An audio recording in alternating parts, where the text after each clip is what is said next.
سلامونه او وخت په خیر ملګرو ستړي مشئ. نن یو اقتصادي موضوع باندې بحث نه کوم، خو د ژوند پورې تړلې او بلې مهمه موضوع باندې بحث کوم، هغه د کانګو ناروغي ده. زموږ د دغه معلوماتو نشرولو هدف دی چې د یو چا ژوند وژغورو او د خلکو هغه د عامه پوهاوي سطح یا کچه لوړه کړو. قربانیانې را روانې دي، لوی اختر را روان دی، انډیواله تا به هم پسه غوږ نه نیولی، بل ملګري به مورې غوږ نه نیولی، سیرلی به یې غوږ نه نیولی. او دا چې کله قرباني کوو د دې د خطراتو نه موږ څه خبر نه یو چې آیا دغه پسه چې زه ذبح کوم قرباني کوم زما د کورنۍ کم بل غړی خو به ورسره نه مري، کم بل غړی خو به ورسره زه تلفات نه ورکوم. کانګو ناروغي سږ کال هم دومره جدي ده.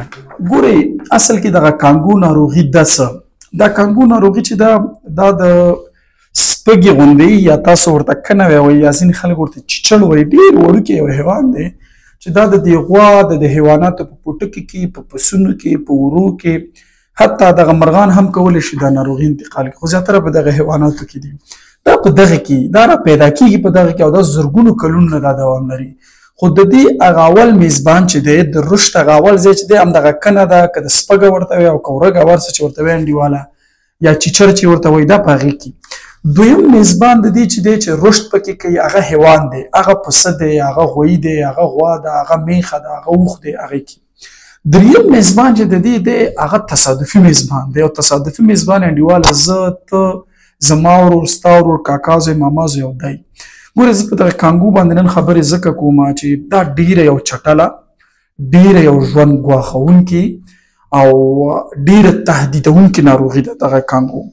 او دا ګوره داسې دی، اوس د قربانۍ ورځې رانږدې دي، موږ هر یو کوشش کوو چې یو مال واخلو، منډۍ ته ځو، ماسک نه لرو، دستکشې نه لرو، عینکې نه لرو، په حیواناتو باندې لاس وهو. حتی زه ځینې داسې ملګري ګورم، حتی زه خپله چې دا پسه موږ د وړیو نه داسې نیسو جګه وي چې د دې وزن څومره دی، نو دا چې دی ډېر زیات زر تاسو ته انتقالېږي. صحیح دی چې موږ ته داسې ویل شوي وو چې د کانګو ناروغي د وینې له لارې انتقالېږي یا ستا کوم ځای زخمي شي په دې باندې انتقالېږي.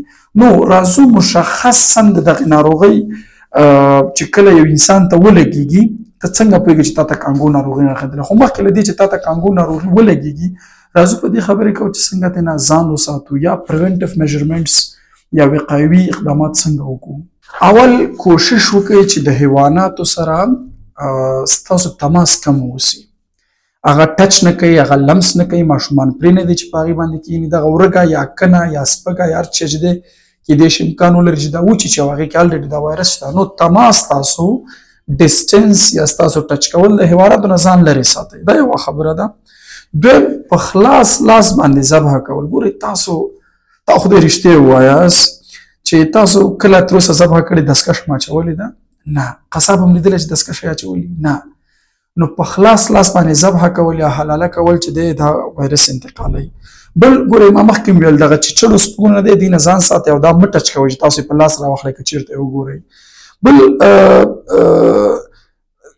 کوم انسان که په دې اخته وي، ښه موږ څنګه پوهېږو چې انسان په دې اخته دی؟ عموما انسان چې دی سستي، ډزینس، سستی احساس کوي، تبه لري، ځان درد لري، د دې د تبې درجه چې د 40 نه جګوي چې وروسته به یې بحث وکړو، هغې سره مه ټچ کېږئ. یعنې لکه د یو کرونا مریض سره چې تاسو ټریټمنټ کوئ هماغسې یې کوئ. او کوشش وکړئ چې لباس بدل کړئ، دستکشې واغوندئ، عینکې هم باید په سترګو واوسي چې کله د حیواناتو ته نږدې کېږئ. اوس په دې باندې بحث کوو چې کله یو انسان ته کانګو ولګېږي نو هغې کې کمې کمې نښې او په کومو شیانو بې تاثیر کوي. اول کله چې یو انسان ته دغه کانګو مرض ولګېږي د هغې د وینې رګونه کمزوري کوي.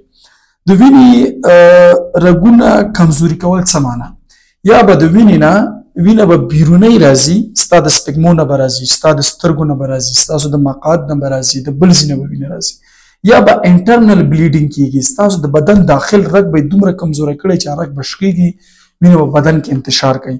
نو یو خبره دا ده چې ستاسو وینه بهېدنه ده. کانګو تاسو وګورئ ډېرې زیاتې مردارې ویډیوګانې دي چې کرکه د انسان ترې راځي چې وینه د پوزو نه را رواني، د خولې نه استفراغ کوي، زړه یې بدېږي، سترګو نه وینه راځي. او بل چې د انټرنل په داخل کېږي. بل مهم خبره چې ده هغه د کلاټینګ ورته وایي، کله چې وینه یو ستاسو یو ځای زخمي شي وینه چې کېږي لخته کېږي، کلاټ کېږي، دا نه کېږي، ستاسو وینه نه لخته کېږي چې دا به د وینې بهېدلو په مخنیوي کې مهم رول لري چې کله ستا وینه کلاټ نه شي، ونه درېږي، جام نه شي، نو هغه د منځه وړي. او بل داسې حالت چې وینه زر نه ودرېږي چې کله کله نو ته وژونکي حالت سره مخ کېږي. او مخکې ما وویل چې د دوه قسمه وینه ته بیرون راوځي، او بیرون راوځي یا داخلي. بل ځینې سپاټونه ستا په دې یا داغونه په دې بدن باندې ستا جوړېږي. او بل دا ناروغي ځکه خطري ده چې تقریبا په هر 10 کسو کې چې دی نیولی دی یو یې ترې نه تر اوسه وژلی دی. حتی په چین کې دی وژنې کړي چې هغسې پرمختللې طب او ټکنالوژي لري. افغانستان غوندې غریب هېواد کې خو بیا ډېره سخته ده. نو په لنډ ډول کې چې کله کانګو تاسو ونیسي، اول لوړه تبه به ته لري. ستا تبه به یعنې د 40 درجو نه جګی، شدید سرخوږی به لري، د عضلاتو درد به لري او مفصلونه ځان درد احساس به ته کې، سست به د ستړیا احساس به کې، یو ډول به کمزوری، او بل تا باندې به قی او نسناستې لګېږي، زړه به دې خرابېږي، ته به استفراق کې. او دغه ناروغي چې دا ډېر زر یعنې په جګر او پښتورګو باندې تاثیر کوي. نو زه نه غواړم چې تاسو وویروم، خو دا داسې ناروغي ده چې ستاسو د بدن ټول هغه دفاعي سیستم د منځه ختموي او په ضرب د 10 ورځو کې انسان د منځه وړي. نو انډیواله چې کله قرباني کې اول د مال منډۍ ته د یو کس په ځای باندې 10 کسه مه ځئ، یو کس ته ضرورت دی ویلېږئ. نمبر 2 دستکشې او ماسک حتما وکاروئ. نمبر 3 ډېر مهمه خبره ده، د حیواناتو سره مه ټچ کېږئ، لوبې ورسره مه کوئ. 4 نمبر انډیواله که چېرته هم حیواناتو کې داسې سپږه یا ورږه ولیدله هغې نه اجتناب وکئ، هغه په لاسونو باندې مه راخلئ. 5 نمبر چې کله هم حیوان کور ته راوست انډیواله هغې ته ماشومان مه پرېږدئ چې لوبې ورسره وکړي، هغه د لوبو څیز نه دی، تا قربانۍ ته راوستی دی. 6 انډیواله د حویلۍ په منځ کې د قرباني مه کوه. قربانۍ دپاره 4-5 کور یو ځای شئ، مشخص ځای ورته وټاکئ، هلته لاړ شئ. 6 د قربانۍ غوښې باندې داسې مه کوه چې لا تروسه ذبح شوی نه وي او ته یې په وینه کې لاس نه ایستی او جګر او په پوسه وینه دې ترېنه راایستې او دیګې بخار ته دې ورشتی. په دې کار سره د ځان هم تباه کو، کور دې هم تباه کو او ټول خلک به ورسره خراب کړي. 7 که چېرته حوصله لرې دا غوښه 4 ساعتو پورې یخچال کې کېږده، بیا راواخله پخای کا. خو زما په شمول چې څوک حوصله نه لرئ نو راواخلئ، پاکه یې وینځئ، وینو سره یې مه ټچ کېږئ، دستکشې واچوئ، دا وینځئ او ښه بخار ورته ورکئ. او 8 غوښه خامه مه خورئ، نیم پخته یې مه خورئ، غوښه ښه پخه کړئ. نو نور توکل په خدای باندې. د دغه پیغام نه مې هدف دا و چې وکولی شو چې هغه حد اقل دغه معلومات تر نورو خلکو پورې ورسوو، د ویډیو تر نورو پورې ورسوو، تر څو له دغې چټلې، ناولې او ژوند ګواښونکې ناروغیو څخه د اختر په ورځو کې بچ اوسو. داسې نه شي چې د خوشحالۍ او د سوکالۍ او د مهربانۍ دا ورځې مو په غم بدلې شي.